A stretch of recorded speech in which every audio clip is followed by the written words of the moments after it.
अस्सलाम वालेकुम। आज हम तीसरे पारे का रुकू नंबर 3 पढ़ेंगे। अऊज़ु बिल्लाहि मिनश शैतानिर रजीम। बिस्मिल्लाहिर रहमानिर रहीम। अलम तर इलल लज़ी हज्ज इब्राहीम फ़ी रब्बिही अन आताहुल्लाहुल मुल्क إذ قال إبراهيم ربي الذي يحيي ويميت قال أنا أحيي وأميت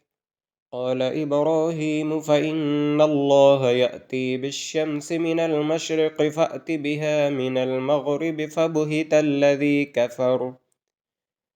والله لا يهدي القوم الظالمين أو كالذي مر على قرية وهي خاوية على عروشها قال أنى يحيي هذه الله بعد موتها فأماته الله 100 عام ثم بعثه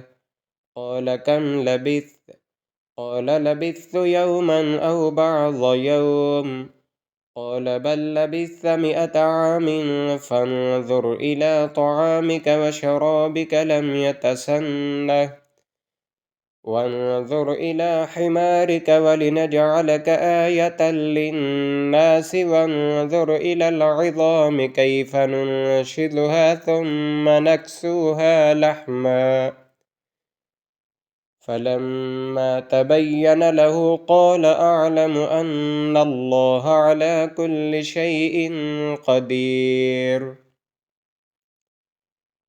وإذ قال إبراهيم رب أرني كيف تحيي الموتى قال أولم تؤمن قال بلى ولكن ليطمئن قلبي قال فخذ 4 من الطير فصرهن إليك ثم اجعل على كل جبل منهن جزءا